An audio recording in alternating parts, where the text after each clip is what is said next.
একটু আস্তে হইচই করলে সেটা কিন্তু সম্ভব হবে না। একটু সময় লাগবে, ধীরে ধীরে একটু মোমবাতিগুলো জ্বালিয়ে নেব। আর বাচ্চাদেরকে বলবো যাতে জামা কাপড়ে আগুনটা না লাগে।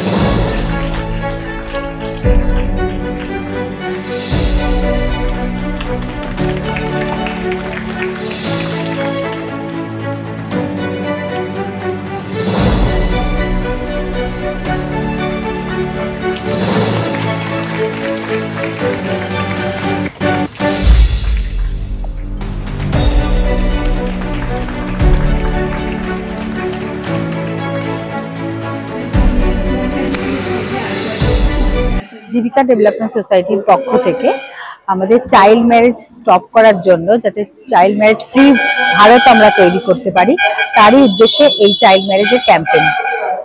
এই যে আপনাদের জীবিকা ডেভেলপমেন্ট সোসাইটি অর্গানাইজেশন করছেন, কি রেসপন্স পাচ্ছেন বা কতটা সহযোগিতা করতে পেরেছেন?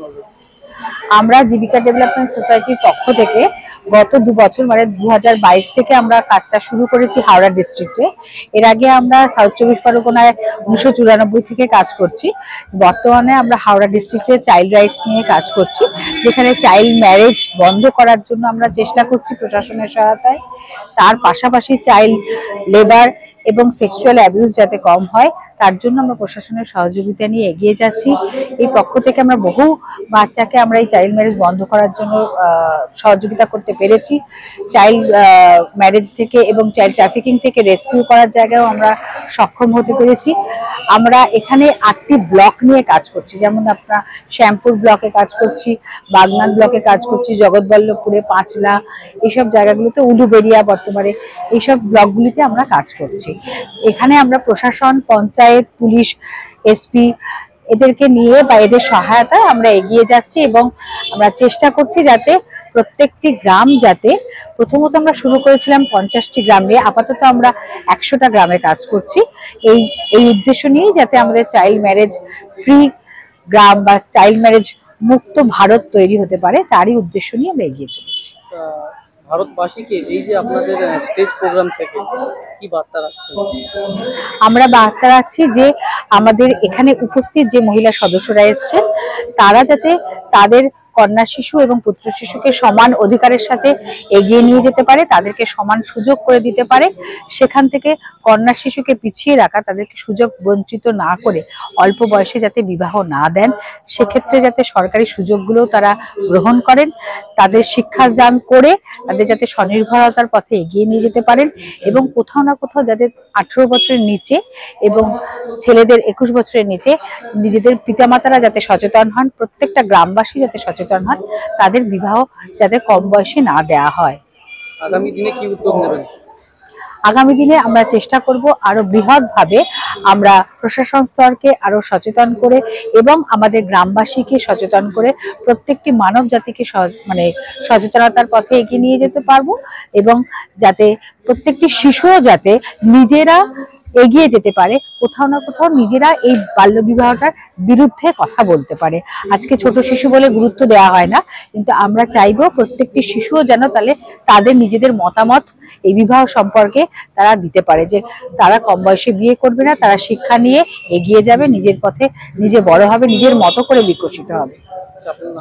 আমার নাম ডালিয়া রায়, জীবিকা ডেভেলপমেন্ট সোসাইটির পক্ষ থেকে আমি ডিরেক্টর বলছি। জীবিকা ডেভেলপমেন্ট সোসাইটির পক্ষ থেকে বাল্য বিবাহ মুক্ত ভারতবর্ষ গড়ে তোলার জন্য একটি অনুষ্ঠানের আয়োজন করা হয়েছে।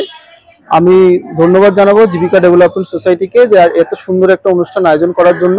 তার কারণ বাল্য বিবাহের মতো যে সামাজিক ব্যাধি, এটাকে বন্ধ করার জন্য এরকম অনুষ্ঠান আমাদের প্রায় প্রতিনিয়ত করতে হবে। ওনারা যে পদক্ষেপ নিয়েছেন হাওড়া জেলায় বিভিন্ন যে ব্লকে, যাতে বাল্য বিবাহ প্রতিরোধ করা যায়, বাল্য বিবাহ বন্ধ করা যায়, তার জন্য ওনাদেরকে ধন্যবাদ জানাচ্ছি এবং ওনারা যে কাজ করছে তার জন্য ওনাদের সাধুবাদও জানাচ্ছি। এই যে পরিচালিত যারা করছে, আগামী দিনে এরা কতটা উচ্চ লেভেলে যেতে পারে বলে মনে হয়? দেখুন, বাল্য বিবাহ যে একটা সামাজিক ব্যাধি, এটা একদিনে সমাপ্ত করা সম্ভব নয়।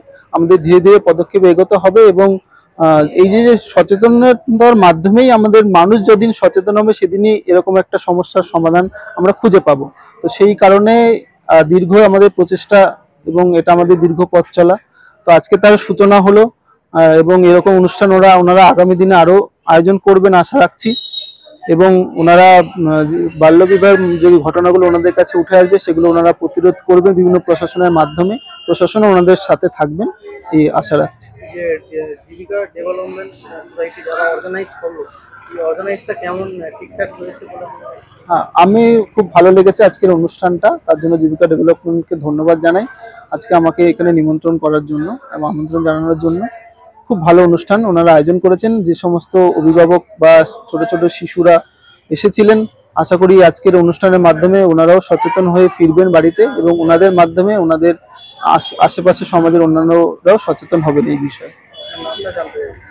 আমি রাজীব বিশ্বাস, project coordinator, child helpline hub.